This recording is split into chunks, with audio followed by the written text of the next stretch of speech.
모옌이라는 분의 중단편입니다. 중화인민공화국의 작가는 사실 굉장히 많지만 우리랑 그렇게 많이 친하지 않다가 최근에 이제 많이 알려지고 있는 상황이고, 이 모옌이라는 분은 중화인민공화국 그 자체로 최초의 노벨 문학상을 2012년에 타신 분입니다. 본래 본명은 따로 있으시고, 이 모옌이라고 하는 말은 한국식 한자로 읽을 때는 막언이라고 해서 말하지 않는다, 오직 글로만 말하고 이렇게 말로는 하지 않는다라고 하는 그런 필명을 써서 하고 있습니다. 본인의 본래 오리지널 본명의 이름을 이렇게 파자한 것이기도 해요. 이분을 세계적으로 유명하게 한 것은 혹시 기억나시나요? 그 붉은 수수밭이라고 하는 영화에 장혜모 감독과 공리 배우를 세계적으로 유명하게 한 영화이자, 이 소설 작가도 세계적으로 이제 집중 조명을 받게 된 시작이기도 합니다. 그 당시 이분은 1955년생이시기 때문에 정말 문화혁명 그 홍위병 세대의 오리지널 세대라고 하실 수가 있고요. 이분이 11살 때 문화혁명이 시작돼서 이제 15살 이때까지 쭉 문화혁명을 참가했던 사람이고, 그 이후에도 이제 인민해방군 개념으로 참가를 했었기 때문에 실제로 그 근대 중국 사람들이 어떤 마음으로 살았었는지를 잘 알게 해주는 그런 훌륭한 자료가 되고 있습니다. 그리고 이분이 워낙 특별하게 이 공로를 인정받는 것은 중국의 오래된 민담이나 귀신 이야기, 그런 거를 또 현대에 우리가 잘 몰랐던, 아무래도 이제 공산주의 사회는 밖으로부터 많이 차단돼 있었기 때문에 실제를 잘 몰랐었는데, 그 당시에 또 그 우리가 알 수 없었던 사회상이나 사람들의 이야기를 함으로써 현실주의라고 하는 새로운 장르를 개척했다고 평가받고 있습니다. 이분이 워낙 다작가로도 유명하세요. 도대체 어떻게 하면 이렇게 이슈인이 졌나, 정말 끝없이 글을 써내려가는 그런 놀라운 필력, 정말로 입심에 가까운 그런 것이 진짜로 이분의 생명력이신 것 같아요. 이분이 주로 한 30대 초반에 썼던 책들 많이 모아져 있는데, 이 중에서도 더 의미 있는 것이 이제 영아유기라고 해서 한자녀 정책 때문에 이제 버려지는 아이들의 이야기, 그리고 철의 아이는 대약진이라고 해서 농업이 우리가 잘 살 수 있는 길이 아니고 중공업을 해야겠다라고 해서 갑자기 온 나라를 이제 공업화를 하겠다고 민간에 있는, 정말 집안에 있는 어떤 철까지도 다 동원해서 철강 국가를 만들겠다고 하는 데서 벌어진 그런 무리한 일들, 그리고 첫사랑에 대한 거, 내가 어떤 사람에 대해서 품었던 감정이 어떻게 또 바뀔 수 있나 하는 거, 또 메뚜기 괴담이라고 하는 것은 참새를 다 없앤 다음에 이 메뚜기들이 이거를 이제 다 덮었을 때 어떤 일이 벌어졌나, 이분은 주로 1927년 얘기를 하고 있다고 되어 있고요. 그리고 한밤의 계잡이나 이런 건 이제 그야말로 전설의 고향 같은 얘기들이 많이 나오거든요. 창안대로에서 낙이 타는 미인 같은 경우는 보르헤스나 이런 어떤 환상문학 같은 그런 거를 볼 수가 있습니다. 그리고 백구와 그네 같은 것도 하얀 개, 그리고 내가 좋아했던 사람, 그것에 어긋난 운명, 그리고 그거를 어떻게 내가 좀 더 후회하지 않는 삶으로, 우리 삶에서 무엇이 제일 필요한가, 이런 거를 이제 얘기해 주려고 하는 것 같고요. 그래서 큰바람, 집신토굴, 투명한 빨간모에서, 빨간모에서도 실제로 이 투명한 사람이라는 어떤 거에서도 그렇지만, 여기서 그 한자녀 정책 때문에 아이는 낳아놓고 호적에 올릴 수 없는 그런 검은 아이라고 하는 아이들이 어떻게 살아가고, 또 그 아이들은 어떻게 삶에서 자기의 정체성과 이런 거를 찾아가는가 하는 거를 해주려고 하는 것 같아요. 그래서 어느 작품을 읽든 우리 인간의 아주 기본적인 성욕, 이기심, 그리고 어떤 공명심, 그 부질없는 공명심, 이런 것들이 적나라 하다못해 좀 무서울 만큼 그렇게 처절하게 되어 있거든요. 첫 편에서 보시면 나오는 영아유기는 아이를 이제 그 해바라기 밭에서 새로 주워서 데리고 옴으로써 이 집안에 벌어지는 온갖 갈등과, 사람들이 아이를 가지려면 벌금을 어마어마하게 내야 되는데 그걸 또 어떻게 할 건가. 그러고 나니까 온 나라에, 이게 결국은 남아선호 사상 때문에 된 거라서 여자아이는 아무리 뭐 세 번째, 네 번째가 태어나도 전부 다 그냥 바로 죽여버리거나 어디 길에다 버리거나 하다 보니까 살아남은 여자아이는 그 어린애를 저 해바라기 밭에다가 버려놨으니 당연히 죽는 거죠. 그래서 그렇게 죽은 아이들이 이제 수도 없이 많고, 중국에서 뿐만 아니라 옛날 시대에 일본에서도 그렇게 많이 죽인 거, 그런 것들을 해서 결국은 불균형 때문에 다 남자밖에 없으니까 이번엔 남자들이 결혼할 방법이 없는 거예요. 오죽하면 여자아이를 어디다 줘야 되지? 라고 하다 보니까 차라리 이 여자아이를 그러면 날 줘라, 걔를 18살까지 키워서 그때는 그러면 내가 50살이 되니까 부인으로 할 수 있지 않을까 하는, 우리 상식으로는 정말 생각하기 힘든 그런 거. 그리고 이분이 하는 작품에서 거의 역사적인 주제는 다 다르지만, 그게 뭐 항일 운동이 됐던, 계획 생육이라고 하는 어떤 산하 제한이 됐던, 대약진 운동이 됐던, 문화 대혁명이 됐던, 역사적인 사건 사고는 다 틀리지만 이분이 실제로 하려고 하는 거는 그런 역사적인 사건 사고를 고발한다기보다는 그 안에서 살아간 그 사람들의 이야기를 하려고 하는 거고, 이분이 늘 안타까워하는 거는 사람이 도대체 짐승과 다른 게 뭐 있나, 짐승만도 못한, 개만도 못한, 이런 그 표현들이 굉장히 많이 있거든요. 그래서 47페이지에서도 보면은 여자가 남자를 많이 먹어치워야 영원히 미모가 이제 유지된다라고 해서 높은 사람한테 자기 아들을 삶아서 이제 먹여서 그 아들 고기가 양고기보다 훨씬 맛있다, 뭐 이런 얘기를 하면서 인성이라고 하는 것이 사실은 얇은 종이 한 장만도 못하다라고, 그런 나약한 존재라고 하는 거, 우리 옛날에 휴먼카인드 할 때도 했던 것 같은데, 인성이라고 하는 게 얇은 피막같이 그냥 살짝 피막 하나 덮고 있는 것 뿐이지 빼고 나면 아무것도 아니다라고 하는 건데, 거기서는 꼭 그렇진 않다, 우리 몸 안에 켜켜이 유전자로 새어져 있는 어떤 좋은 면도 많다라고 하는 게 그때 그 책에서 하려고 했던 것 같고, 여기서는 인류가 어떻게 이렇게까지 자기 파괴가 가능한가, 이 문화 대혁명이나 이런 걸 보면 어떻게 인간이 이렇게 자기 파괴적일 수 있나, 우리는 이제 굉장히 똑똑하다고 생각하고 문명인이라고 생각하고 지식인이라고 생각하고 이상사회를 건설할 수 있을 거라고 생각했는데, 사실은 그 어떤 것보다도 끔찍한 자기 파괴를 한 거거든요. 옛날에 그 모스크바의 신사 소설 할 때도 그렇고 자기 파괴의 역사를 할 때 아주 손꼽히는 사건들이죠. 그래서 어떻게 그렇게 문화 대혁명이나 볼셰비키 혁명뿐만 아니라 사실은 어찌 보면 1차, 2차 세계대전 자체가 자기 파괴의 역사라고 이렇게 볼 수가 있기 때문에, 인류가 막 이렇게 똑똑한 것 같아도 어느 순간 파괴되는 걸 보면 역사라고 하는 것이 긴 장구한 역사를 통해서 이렇게 일직선으로 진보하는 게 전혀 아니라 순환하고 도돌림표를 하면서 음양의 법칙일 수도 있고, 본래 이 잘 될 때가 제일 무서운 거거든요, 주역에서도. 그래서 뭐가 이렇게 제일 잘 될 때 내가 발전을 했던 그 모든 에너지보다 훨씬 더 큰 에너지로 파괴된다는 거, 정말로 온 우주가 이거를 파괴시키려고 애쓴다고 하는 그런 거. 그리고 이분의 다른 책에서 보면 이제 열쇠걸음이라고 하는 또 장편이 있는데, 그 러시아 민담에 참새가 종종 걷는 게 아니라 이렇게 한 걸음 한 걸음 걷는 거를 보게 되면 굉장히 큰 행운이 오는데, 이 12걸음까지 볼 때는 굉장히 세상의 복을 하나하나 쌓아가게 되는데, 만약 그 참새가 13걸음 디디는 거를 보는 순간 재앙을 받게 된다, 이런 것들도 있어요. 영화 6위는 이제 길에 떨어져 있는 아이를 주웠는데, 주웠을 때는 이게 주순 사람이지만 만약 이 사람이 이거를 다시 갖다 내게 되면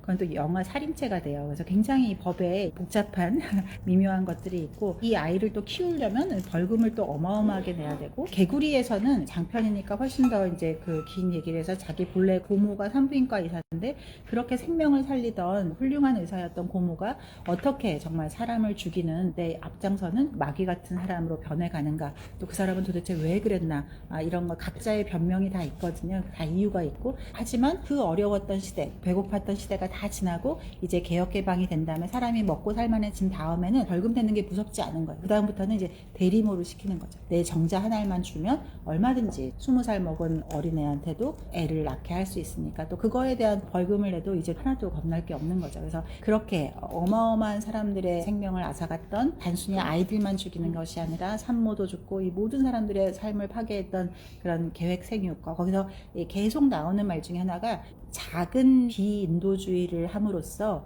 큰 인도주의를 실천한다라고 하는 거거든요. 그래서 내가 우리 이 두 번째 아이 지우는 거는 되게 막 슬퍼 보이지만 전 인류를 구원하고 우리 전 중국을 잘 살게 하기 위해서 이런 작은 희생은 반드시 해야 된다라고 하는 그런 게 있어요. 그 열쇠걸음 같은 경우도 보면 본래는 물리 선생님인데 선생님이 그냥 기절을 해요. 힘들어서 기절을 했을 뿐인데 애들이 모르고 우리 선생님이 죽었다 해버린 거예요. 사실은 이 사람이 잠깐 기절한 거였지 살았거든요. 근데 큰 대의를 위해서 죽어줘야 되는 거예요. 그래서 그런 이야기들 쭉 나오는 이야기가 작은 비인도주의를 행해서 큰 인도주의를 우리가 해야 되기 때문에, 위대한 인류에 이바지하기 위해서 이런 희생을 하지 않는다면 넌 사람도 아니다, 이런 식으로 이제 계속 가는 거거든요. 공명심이라고 하는 게 인간한테 한 명도 없는 사람 사실 없고, 그런데 그 공명심이라는 게 얼마나 어리석을 수 있는지, 그때는 정말 자기가 되게 정의롭다고 생각하잖아요. 스스로 생각하는 그 정의로움이라고 하는 게, 그게 설사 혼자 생각하는 게 아니고 온 나라 사람, 이 수억 명이 다 똑같이 그게 정의롭다고 생각한 건데,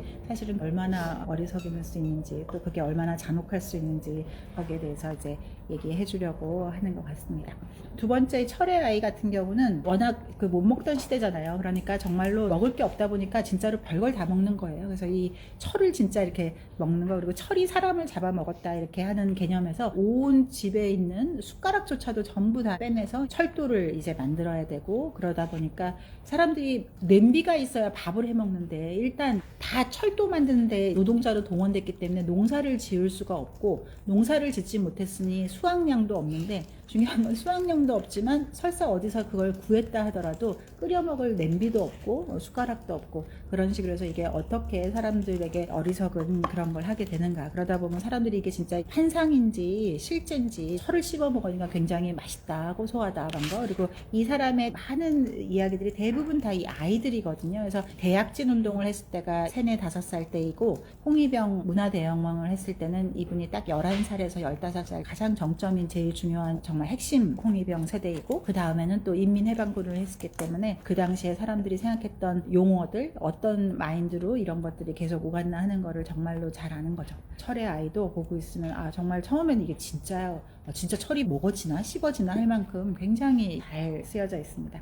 그리고 또 한밤의 계자비 같은 거는 이제 민담들을 이렇게 하는 건데, 한때 이제 1900년대 초 그리고 주로 1800년대 말에는 유럽에서 각 나라마다 숨어있는 민담들을 찾는 게 지식인들 사이에 굉장히 유행했었거든요. 그림 형제라든지 독일 민담 이렇게 해서 지금 우리가 알고 있는 사실 디즈니의 어떤 영화의 모든 모티브가 되는 것들은 그 당시 1800년대 말에, 옛날에는 이제 좀 한심한 얘기라고 생각했던 그런 민담들이 다 발굴되면서 이게 굉장히 지식인들이 본인들이 해야 될 일이라고 생각했는데, 중국은 그때까지만 해도 이제 잘 발굴되지 않다가 이분이 이거를 하는데 많은 공헌을 한 그런 겁니다. 할루시네이션 그 리얼리티라고 해서 135페이지에 창안대로 위에 낙이 타는 미인인데, 정말 갑자기 이 창안대로라고 하는 게 천안문 그 가장 큰 국가대로라고 해요. 그래서 그 국가대로가 보통 때는 어마어마한 차를 이렇게 하는데, 실제로는 이제 여기에 국빈, 이제 중국의 국빈이 오시면 우리나라로 치면 이제 광화문대로 이런 것처럼 창안대로를 완전히 잠깐 끊고 거기에 정말 국빈 한 명만 세단이 쭉 지나가는 게 이 창안대로인데, 어느 날 이제 백마 탄 남자와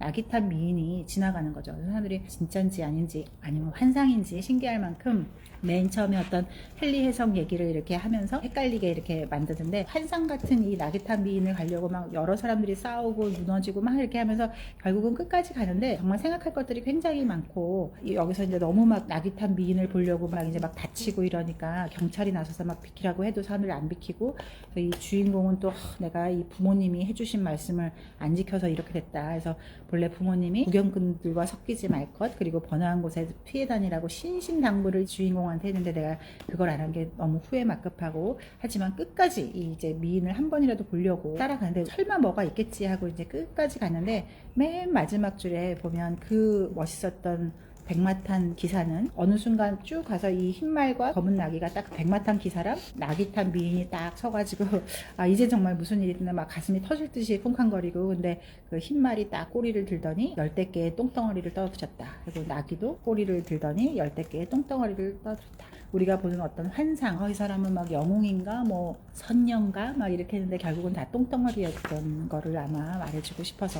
이런 거 아니었나 해서, 어떤 환각 현실주의라고 하는 거를 잘 나타내주고 있는 것 같고, 그 뒤에 나오는 후미족도 이제 냄새만 맡는 걸로 식사가 되는 그런 것도 사실 그 옛날 기아의 시대를 살았던 사람들이 어떻게 먹을 거에 대한 거를 환각이 생기지 않을까, 너무너무 못 먹다 보고 내 주변 사람들이 다 굶어 죽으니까 그러지 않았나 싶습니다. 백구와 그네 같은 것은 정말로 가슴 아프고 꼭 읽어보시라고 하고 싶어요. 고등학교 다닐 때 이제 한 19살, 17살 이제 주인공 남자, 그리고 이제 여자 놔니라고 하는 사람이 있었는데, 보통은 그냥 어떤 꼭 친척 관계가 아니라도 그때는 뭐 고모, 이모 이렇게 불러서 작은 고모라고 불렀던 이 놔니라는 사람이 그때 이제 군대가 해방군이 들어와서 그 학교 군악대 같은 거를 했는데, 주인공은 피리를 불고 이 놔는 노래를 잘 불러서 해방군의 장군이 굉장히 사랑하고 이렇게 정말 같이 가고 싶어 했었는데, 이 사람은 또 그 더 큰 대의를 위해서 떠나가면서 다음에 꼭 다시 와서 만나겠다라고 하고, 학생 선전대의 핵심인 주인공 나와 그 여자 놔는 너무 훌륭하다, 더 좋은 스승한테 못 배우는 게 아깝다면서 많은 격려를 해주고 갔는데 결국 이 해방군은 다시 돌아오지 못했었고, 그네가 이제 뭐 철거된다라고 해서 같이 탔는데 여자가 한쪽 눈을 잃게 돼요. 그래서 그렇게 하고 이제 이 남자는 또 공부를 하나 떠나가고 하는데 10년이 지나서 우연히 학교에 이제 교편을 잡게 되면서 여기를 들렸을 때 보니까 여자는 애꾸눈이 된 거잖아요. 지금도 살아가면서 우리가 한쪽 눈이 없는 장애인으로 산다는 게 많은 편견과 부딪혀야 되는데, 이렇게 못 살던 시대에 이렇게 작은 마을에서 젊은 여자가 애꾸눈이 됐다라고 하는 거는 인생이 끝난 거죠. 제대로 된 수집도 갈 수 없고, 그러니까 벙어리와 이제 결혼을 해서 어찌 보면 그냥 장애인이니까 장애인이랑 결혼하는 그런 선택을 스스로 하게 되고, 그래도 이제 반가워서 이 사람과 이제 만나고 집에 돌아가는데 이 여자분의 맨 마지막 소원이 정말로 가슴이 아프고, 이건 사실 우리가 꼭 애꾸눈이 아니라도 정말로 우리 모두에게 많은 울림을 주는 것 같아요. 216페이지의 맨 마지막에 보면 란이라고 하는 그 여자는 이제는 27살이지만 거의 60살 노인처럼 이제 박상 늙어 있는 그런 상태에서 벙어리 남편한테 엄청나게 얻어맞으면서 그 상황을 받아들이면서 살고 있는데, 그래도 어쨌든 살아보려고 애를 낳았는데 새싹노이가 모두가 벙어리였던 거죠. 어떻게 해서든지 하나님한테 기도해서 정말로 나랑 말을 할 수 있는 사람을 한 명만 달라고 했는데 하늘도 무심하게 3명이 모두 다 벙어리였던 거예요. 그래서 주인공 남자는 안부 인사하고 떠나가려고 하는데 이 백구라고 하는 영험한 개잖아요. 죽을 때가 다 된 영험한 개니까 거의 사람만큼의 어떤 그런 게 있을 텐데, 이 백구가 이 남자를 잘 이렇게 서로 인도해줘서 116페이지에 내가 싫어할까봐 의안도 만들어 넣었어. 난 지금 배란기야. 말을 할 줄 아는 아이를 원해. 내 뜻을 받아주면 그게 날 살리는 거야. 거부하면 그건 날 죽이는 일이고, 1000가지 만가지 핑계가 있어도 절대로 말하면 안 돼 라고 하면서, 우리가 사실 소통할 수 없는 사람과 같이 사는 거, 소통할 사람이 내 주변에 없는 거, 그게 여자친구가 됐건 남자친구가 됐건 가족이 됐건 부모가 됐건 자식이 됐건 내 입이 있는데도 소통할 사람이 한 명도 없다는 게 어떻게 사람의 정신을 파괴해 갈 수 있는가 하는 그 가슴 아픔이, 이게 누구도 사실 여기서 다르지 않다 하는 거, 그리고 내가 살기 위해서 마지막 SOS의 제스처를 취하는지 하는 것도 있고요. 저 뒤에 보면 이 검은 아이라 고 해서 그 호적에 들어가지 못한 아이인데 이제 살아남은 아이들, 그런 애들이 어떻게 이 원숭이만도 못하게 끔찍하게 이제 대우를 받으면서 살아가는가. 그리고 이 아이가 본래는 벙어리가 전혀 아니었는데 말 잘하는 4-5살 때 너무나 영특하게 말을 잘하는 애였는데, 그 이후로 말할 사람도 없고 말해야 될 의미가 없으니까 아예 얘는 누가 봐도 벙어리인 것처럼 말을 한마디도 잃어버린, 누구와도 소통하지 않고 그냥 뭐 눈빛 정도로만 소통하지 전혀 말을 입 밖에 내지 않는 그런 마지막 이야기도 있는데, 정말로 이 백구와 그네, 그리고 맨 뒤에 그 투명한 빨간 문은 읽어보시면 많은 걸 느끼게 할 수 있을 것 같아요. 그리고 큰 바람이라고 해서 이제 할아버지가 평생을 아주 묵묵하게 열심히 살아왔지만 큰 바람이 한번 광풍이 불어서 너무나 잘하던 그 건조더미가 이제 다 없어져 버리는 그런 이야기도 있고, 집신토굴이라고 하는 거에서도 이제 사람들이 집신을 만드는 거, 그리고 집신을 잘 만들면서 살았었는데 이제 또 집신보다 다른 게 돈이 될 것 같으니까 여기서 탕후루 얘기도 나오는데,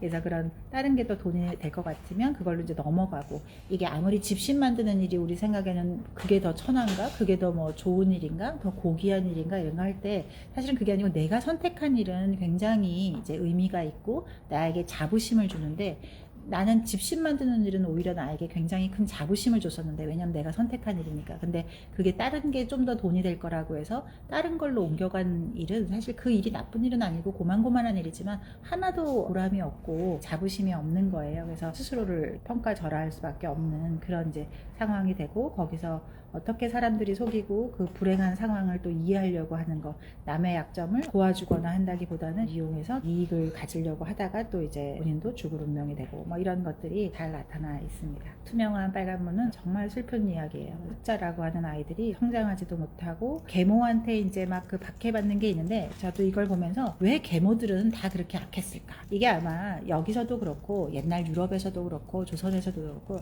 절대적인 기아 상태였기 때문에 그런 것 같아요. 내가 생존이 보장이 안 되는 상황에서 내 콩 한 쪽을 나눠 먹어야 되는 저 생명체는 정말로 나에게는 마귀 같은 애인 거죠. 그래서 어찌 보면 계모라는 말 단어 자체가 잘못된 게 아니라 실제로는 우리 생명 보존의 본능에 의해서 너무나 인류가 오랜 세월 지역을 막론하고 우리는 생존을 위협당하는 기아에서 살아남았기 때문에, 그때 나도 내일 먹을 게 있을지, 내가 내일 살아있을지를 사실 알 수 없는 그런 상황에서 내 자식도 지금 살아남을지 말지 모르는데 엄마 내가 지금 이 콩 한 쪽을 나눠 먹으려고 그러면 정말 내 생명을 뺏어가는 것처럼 싫지 않았을까. 그래서 전 세계에 예외 없이 계모에 대한 이런 괴담들이 있는 거는 꼭 계모가 잘못했다기보다는 인류가 버텨냈던 그 오랜 기아의 역사와 어떤 연관관계가 있지 않을까 하는 생각을 그냥 저만의 생각을 해봤습니다. 정말 가슴 아프고 정말 너무 적나라하고 이게 뭐 먹는 얘기뿐만 아니라 또 어떤 성욕을 해소하는 거 이런 거가 어느 단편에서도 또 어떤 장편에서도 이분의 이야기에서 절대 빠지지 않고 그거를 풀어나가는 방법도 정말로 적나라해요. 인간이 어쨌든 이런 상황에 닥치게 되면 다 그럴 수 있구나. 얼마나 많은 사람을 파괴할 수 있는지 또 살아남기 위해서 각각의 그 상황에 적응하려고 하는 많은 사람들의 그 한 명 한 명의 생명들이 얼마나 처절하게 그 상황에서 적응하려고 하는지 그런 것들을 너무나 많은 거를 느끼게 하는 것 같습니다. 그러니까 생각보다 굉장히 우리 인간이 잔혹할 수 있구나 하는 거를 보여주는 것 같아요. 그래서 이분의 이제 중단편도 굉장히 많지만 아까 그 붉은 수수밭 그리고 또 개구리 같은 경우는 굉장히 최근의 이야기까지로 이렇게 이어지거든요. 그래서 결코 다른 사람의 이야기가 아니다 하는 것도 있는 것 같습니다. 읽다 보면 이게 뭐지 하고 이제 혼란스러운 것도 있지만 실제로는 어느 이야기고 숙연해지지 않을 수 없는 이야기가 있는 것 같아요. 우연히 자료들을 찾다 보니까 재밌는 자료 중에 하나는 다른 사람의 축사를 한 게 챗GPT를 이용했다고 해서 스스로 또 그 얘기를 했다고 해서 화제가 됐던 그런 것이기도 합니다. 이런 세계적인 문학가조차도 챗GPT를 쓰는 거를 그때 전혀 몰랐다는 거. 챗GPT가 어느 정도까지 앞으로 어떤 문학에서 될 수 있는지 그런 거를 보여주는 것 같기도 해요. 그래서 중국 사람인데 외국으로 망명해서 이제 외국 언어로 써서 노벨상을 탄 사람들은 있었지만 이분은 이제 순수 중국에 있으면서 했던 첫 번째 사람이기도 하고 정치적 성향이나 이런 거에서는 뭐 왈가왈부가 또 있겠지만 아무튼 이분이 엄청난 입심과 필력을 가진 사람이라고 하는 거에는 이견을 가질 수 없는 그런 분인 것 같아요. 그래서 뭐 중간중간에 굉장히 명언들도 많은데 명언보다 오히려 이 스토리가 압도를 하는 이야기인 것 같습니다. 오늘 정말 숙연한 마음이자 신기한 마음이자 그런 마음으로 이 말하지 않는다라고 하는 필명을 가진 오엔의 중단편선 했고요. 꼭 다른 책들도 읽어보시기를 추천해드리면서 오늘 책을 마칩니다.